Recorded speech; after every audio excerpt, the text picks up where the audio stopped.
महाराष्ट्र चुनाव के रण में राजस्थान के नेताओं ने प्रचार में दिखाया दमखम। मुख्यमंत्री भजनलाल शर्मा सहित भाजपा नेताओं ने अलग अलग क्षेत्र में किया प्रचार। मतदाताओं को पार्टी के पक्ष में वोट डालने के लिए किया प्रेरित। मुख्यमंत्री भजनलाल शर्मा ने 2.5 दिन में करीब 1 दर्जन स्थानों पर प्रवासी राजस्थानियों से किया संपर्क।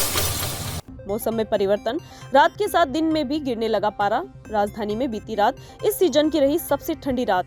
वहीं उत्तरी भारत में बर्फबारी का दिख रहा है असर। मैदानी इलाकों में चल रही ठंडी हवा। अगले कुछ दिन तापमान में गिरावट के आसार।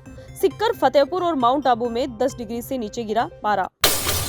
49 निकायों में चुनाव की तैयारी में राज्य निर्वाचन आयोग वोटर लिस्ट तैयार करने के लिए प्रगणनों की नियुक्ति के लिए पत्र। इस संदर्भ में जिला निर्वाचन अधिकारियों को लिखा पत्र। 49 निकायों में 2024 के अंत में होने हैं चुनाव। पत्र में लिखा, सरकार द्वारा वार्डों का पुनर्गठन, परिसीमन का चल रहा है काम। नेताओं के बीच फंसा मेट्रो का 1C फेज के तहत बड़ी चौपड़ से ट्रांसपोर्ट नगर तक के लिए काम हुआ था शुरू, लेकिन 3 विधायकों के चक्कर में रुक गया काम। विधायक बाल मुकुंदाचार्य ने यूडीएच मंत्री को लिखा पत्र। बीजेपी विधायक ने की रामगढ़ मोड़ तक मेट्रो ले जाने की वकालत। अब रामगढ़ मोड़ तक जा सकती है मेट्रो। पर्वतीय पर्यटन स्थल माउंट आबू में न्यूनतम तापमान 1 डिग्री सेल्सियस। निरंतर दूसरे दिन तापमान में पारा 1 डिग्री पर रहा स्थिर। नवंबर माह के दूसरे उत्तरार्ध में कड़ाके की सर्दी दिखाने लगी अपना रूप। तेज सर्दी से लोगों की दिनचर्या में आया बदलाव। अल सुबह से सूर्य की किरणें निकलने तक रहती है सड़कों पर वीरानी, तो शाम को गर्म कपड़ों में सैलानी उठाते हैं सर्द मौसम का आनंद।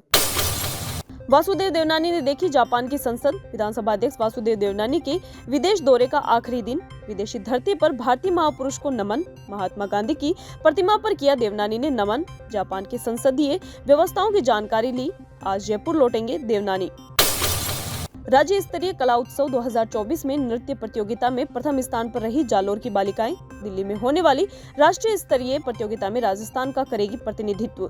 5वीं बार राष्ट्रीय स्तर पर राज्य का प्रतिनिधित्व करेगी जालोर की बालिकाएं। शिवाजी नगर महात्मा गांधी राजकीय विद्यालय की है बालिका। महाराष्ट्र चुनाव पर पीएम मोदी की एक्स पर पोस्ट। महाराष्ट्र विधानसभा चुनाव की सभी सीटों के लिए वोट डाले जाएंगे। राज्य के मतदाताओं से मेरा आग्रह है कि वे पूरे उत्साह के साथ इसका हिस्सा बने और लोकतंत्र के उत्सव की रौनक बढ़ाएं। इस अवसर पर सभी युवा और महिला मतदाताओं से अपील की कि वे बढ़ चढ़कर वोट डालें। भाजपा के दुपट्टे से भगवा रंग विलुप्त। कई वर्षों से चले आ रहे भगवा रंग का दुपट्टा अब बदला। सफेद रंग में पहली बार दिखाई दिए भाजपा नेता। सफेद नए दुपट्टे में पार्टी के नेताओं ने कहा, परिवर्तन प्रकृति का नियम है। केवल आज ही के लिए भाजपा नेताओं ने पहना है सफेद रंग का दुपट्टा। सिंगापुर के प्रतिनिधियों संग बैठक के बाद बोले मंत्री सुरेश रावत। विस्तृत रूप से प्रेजेंटेशन के माध्यम से दोनों देशों के काम पर विचार आदान प्रदान किया, क्योंकि सिंगापुर भी वाटर सेक्टर के अंदर बहुत नई टेक्नोलॉजी के साथ काम कर रहा है। रावत बोले, हमारी भजनलाल जी की सरकार का उद्देश्य भी यही है कि विश्व की बेहतरीन से बेहतरीन टेक्नोलॉजी लाकर हम राजस्थान के अंदर करें काम।